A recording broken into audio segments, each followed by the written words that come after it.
Welcome to the Getting Divorced Without Losing Your Mind podcast with Corey Shapiro. Before we get into our quote, let's do our quarterly announcement.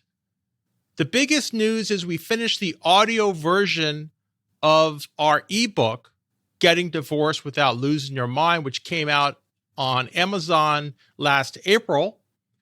And a year later, the audible version of that book, the audio version of that book, will be on Audible in April. So if you have feedback for the book, either the audio version or the one on Amazon, please send us an email at feedback@gettingdivorced.org. You can always ask a question for the podcast by putting in a URL, question.gettingdivorced.org. You can ask a voice question straight from the browser. Some news ahead. We are thinking about doing a yearly webinar that will be sometime at the start of the new year. That's usually considered divorce month. So I will be working towards creating a webinar that we will just do every year and get better and better at it. So give people a good head start. It really should be considered a getting started process. And that's what this is all about. This is all about getting started with a new mindset. So let's get into the show. The quote is, "Patience is not an action, and violence is not a demonstration of strength." That's from season 2 of the Showtime series, Your Honor. All right, in divorce news, my fiance watches reality TV, and she got me into this Vanderpump Rules. There is an article I saw in People magazine about Jax Taylor. He was a former cast member, and his wife.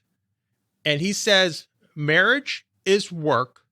There's good days and bad. They've been together for, I think, 8 years. And they're coming out with a podcast. And in the article, I guess as publicity, they share some of their thoughts. And one thing he says is marriage is work. There's good days, bad days, but that's marriage. And that's what makes your relationship stronger. We love hard. We fight hard. It's amazing. And he admits that his wife is the only one that can put up with him. And it made me just think of this concept of how we have to marry someone who's, really supports us in so many different ways. And it seems for Jax, he's looking for someone to ground him. And I think his wife does that. And he also said that his relationship was even stronger after he had his son. So he needs grounding. If you look at the show when he was on, at times he seems to be all over the place. So take a look at that article. If you are in a difficult relationship and you're moving on, maybe you can learn a thing or two from Jax. His podcast and his wife's podcast are coming out very soon. All right, question. My ex claims child support ends at 21, but our agreement says if our child is in college, it goes to 22. I sent an email to ask him to pay. He says he's contacting his lawyer, but he never got back to me. What are my options? Well, let's just make a distinction here. We have to make a distinction between being collaborative and cooperative and competitive. Those are our 3 main choices: collaborative, cooperative, and competitive.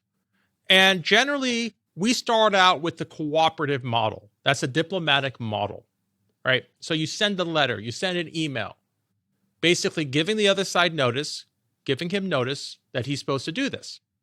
Now, he could cooperate back and tell you, oh yeah, my mistake, and then everything's resolved. But here you have someone who may be ignoring you, right? So they're not being cooperative. What are they being? Well, are they being collaborative? I would say the difference between collaborative and cooperative, and I got this from a very experienced collaborative attorney, is that when you're collaborative, that's a term of art we divorce lawyers use, but that's actually entering into a participation agreement that you won't go to court. You won't go to court with the attorneys you have. So if you want to try to resolve this outside of court, you could reach out to this person, to your ex, and say, listen, I don't want to go back to court. I know you don't want to go back to court. We don't want to waste all this money and time and energy. Why don't we hire lawyers who are collaborative and will enter into what's called a participation agreement, right? Now, they can sign that participation agreement. They can get attorneys who are trained under that model.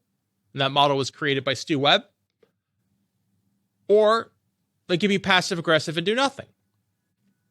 If they do nothing, then you're in the competitive model. Then you're in war zone.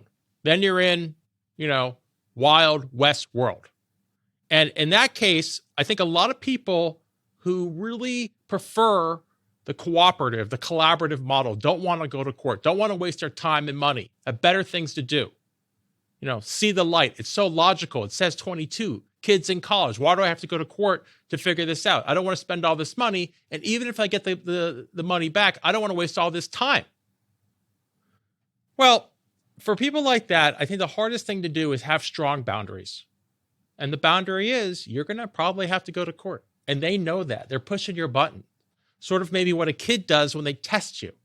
They're testing you to see if you're going to have strong boundaries. And a lot of the work I do with some clients who prefer peace over war is really strengthen their boundaries. And that's unfortunately what you might have to do. You might have to go to court if this is important to you. I mean, the other option is just ignore it and leave it alone and leave money on the table and move on with your life. But if this is important to you, then you have to go to court sometimes to enforce your rights. And you're going to have that type of an attorney to help you. All right, the positive perspective, since we're talking about collaborative law, I just went to my first collaborative event. I trained for collaborative law recently. I trained earlier for being a mediator. And the next step in that process is training collaborative law. I come from a litigation background. I was doing mostly cooperative law, which is, trying to resolve things, but not entering into these participation agreements. And the more I get into the system, the more I realize there's really two options. There's court, no court. And those are two different populations. And in the no court model, that's a collaborative model. There are attorneys, there's therapists, there's financial professionals who've been doing this for decades. And at this event, I met very seasoned collaborative attorneys, right? And what they tell me is no one ever calls them. These are collaborative attorneys who are experienced, who, get calls all the time for out-of-court resolutions. But no one ever uses that term. They said no one ever called them and says, hey, I want to do a collaborative divorce. What they really probably want is, a conscious uncoupling. They just don't want to go to war, right? And when you don't want to go to war, and you want to have ground rules, that's what you want. You want collaborative law. And the first step of the persuasion of this process, if you're starting a divorce, is trying to get your other side, your spouse, on board. Can we consider collaborative law? Now, some attorneys don't like collaborative law, and I'll tell you the reason. It's really simple. Litigation, remember, lawyers get billed by the hour. Litigation takes a lot of hours. It's a lot of money. Collaborative law is generally less money. I'm not saying always, but generally less. There's no trials in collaborative law. There's no motion practice in collaborative law. There's no depositions in collaborative law. All of those things take a lot of time and a lot of money. And if you look at the highest level collaborative attorneys and how many attorneys they have in their office compared to, the biggest of the big litigation-focused divorce attorneys and how many attorneys they have in their office, it doesn't take a rocket scientist to see that there's a big difference.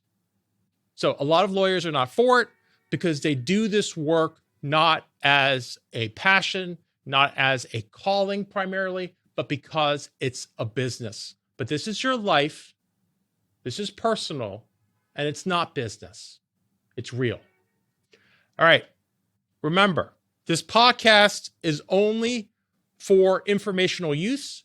Before taking any action, consult an experienced divorce attorney in your jurisdiction. Get creative, not reactive. Until next time.